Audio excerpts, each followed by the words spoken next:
On a freezing evening on August 19, 1923, on Wrangel Island, located 100 miles north of the Siberian coast, Ada Blackjack sat alone, dressed in a heavy reindeer jacket, preparing yet another simple meal. As she sat down to eat, a sound like a small bird's whistle caught her attention. She ignored it and went to bed. The next day, at a.m., she heard the sound again, but this time, she realized it was a ship's whistle. After 2 years of surviving on a cold, desolate island, she was being rescued. Grabbing her binoculars, Blackjack ran outside and spotted a schooner with crew members wandering along the shore in the distance. She jumped, laughed and cried, her happiness overflowing and spilling into tears. Blackjack spent 703 days on the island, 57 of which were spent alone. Her rescuer, Captain Harold Noyce of the Donaldson, was deeply impressed. He said, "Even I, who had long since ceased to believe in heroism, could not help but feel moved by her fortitude. She really is a real-life female Robinson Crusoe. That she managed to survive is largely due to her wilderness adaptation skills." Blackjack's survival saga is one of the most extreme tales of resilience ever told. Wrangel Island is a desolate, icy stretch of land whose history is tied to Ada Blackjack. It is located about 100 miles north of the Siberian coast and more than 250 miles from Alaska. The island is bitterly cold all year round, and the surrounding waters are frozen most of the time, making it extremely difficult to access. However, beneath its surface lie rich reserves of metals and oil, which attracted the attention of Canadian explorer Vilhjalmur Stephenson. He sought to claim the island on behalf of Canada, but his plans were rejected. In 1921, he devised a new plan to seize the island for Great Britain. He assembled a team of 4 explorers: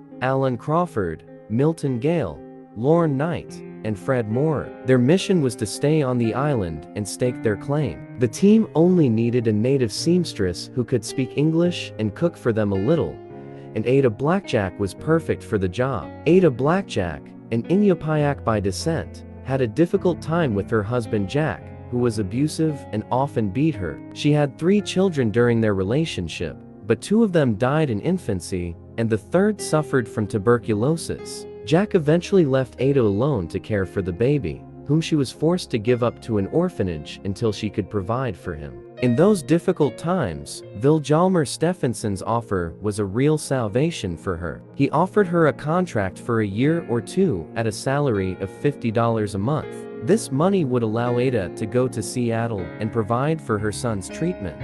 She agreed and became part of the unfortunate crew that would eventually perish in the wilderness. The crew moved to Wrangel Island, and the first months were filled with joy and merriment. William Stevenson assured them that another ship would arrive in 6 months with additional supplies, and the food they had was more than enough to last them that long. The crew hunted, enjoyed reading, and collected various biological samples. However, as the 6 months drew to a close and summer slowly gave way to the harsh autumn, the crew realized that the promised supply ship was not coming. Hunting opportunities began to rapidly diminish as the long Arctic winter months brought 61 days of unrelenting darkness. Food supplies were running low, and soon there was not enough food to sustain life. Hunger, loneliness, and the threat of death loomed over the crew. During this time, one of the crew, Knight, became ill with scurvy. He began to feel weak and lethargic, his joints ached, and his gums began to bleed.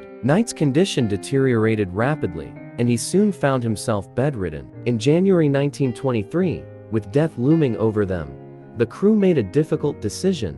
Crawford, Moorer, and Gale set out on a perilous trek across the frozen sea to find help.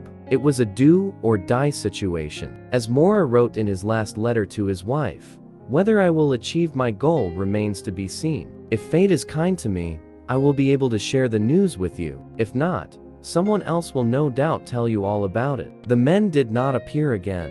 Back at camp, Blackjack knew she had to survive for her son and for Knight, who was fading fast. Although she had never held a gun, she taught herself how to use one to hunt for food. She built a platform from which she could watch for and defend herself from dangerous polar bears. Blackjack set traps for Arctic foxes and mastered shooting birds and seals. It was not easy, for every miss could mean a day of starvation. On June 23, 1923, passed away, leaving Blackjack alone. She didn't have the strength to bury him, so she left Knight's body in a sleeping bag and built a wall of boxes and old supplies around it to protect it from wild animals and the elements. Although the prospect of being alone scared her, Blackjack remained hopeful and continued to fight for survival despite all hope fading. She wrote down her dark thoughts in a journal and motivated herself to live for her child. 2 years later, when she was finally rescued and asked about her teammates, she burst into tears and replied,